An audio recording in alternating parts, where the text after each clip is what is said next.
This folder asks you to storyboard a science text.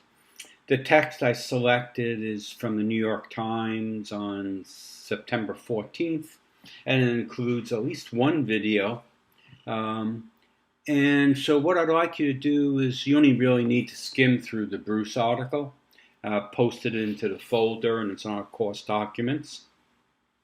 Then read and analyze the New York Times article, which is called Predator Plants, and storyboard it.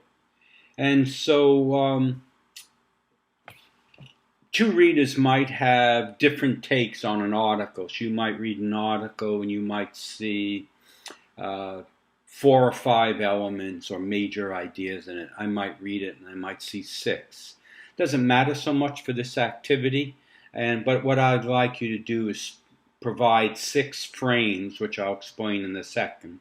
So you're going to storyboard the New York Times article about predator text and includes 6 frames about it. At the bottom of the page, just include a note of whether you like this as a teaching strategy or not. Why not? 1 or 2 sentences, that's all. It's meant to be a quick assignment, complete, incomplete, but I like this concept for content area teaching.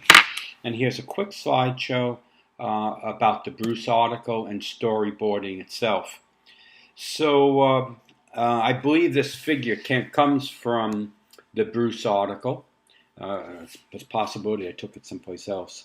And so this is storyboarding a scene from a movie or a film. And sometimes people call it deconstructing a text or deconstructing a film. And so in this case, you're welcome to read it.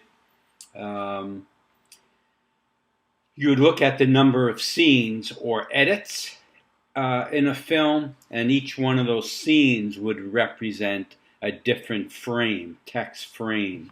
And so in the article, it talks about how you could analyze each of those scenes, all right, lighting, color, camera, close, out, distant, panning, so on. And so what I'd want you to do is read the article about predator plants and storyboard it.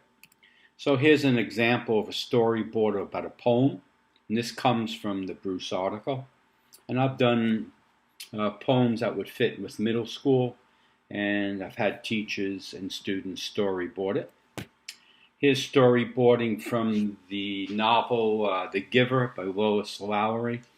I think The Giver won a Newbery Award a number of years ago, and I also believe it came out in a film recently. So here's one person's storyboard of the film. So here are 6 frames, all right? So basically, I want you to have 6 frames of the New York Times text. Here's storyboard of fiction. Oh, this is Tears of a Tiger, and that's a book by Sharon Draper. Her writing's very good. And here's somebody did couple text frames from a film, but this does not come from the Bruce article. So here's a blank storyboard. So your assignment is, I'd like you to have 6 frames, all right? And you could just do a sketch, you could do a drawing, a symbol, an abstract. The visual doesn't matter so much to me, the quality of it, but some people like to draw. And then have notes about that particular frame, all right? So there's lots of ideas in the New York Times article about predator plants. And I'd like you to represent 6 of those ideas in a storyboard. And at the bottom of your page, add a sentence or 2 about what you think is the efficacy of using storyboarding in your teaching, and most of you are science teachers. And that's it. I hope you like this activity. It's a pass-fail assignment. Just submit it, and as long as it's done in a professional way, you get full credit. Thanks very much.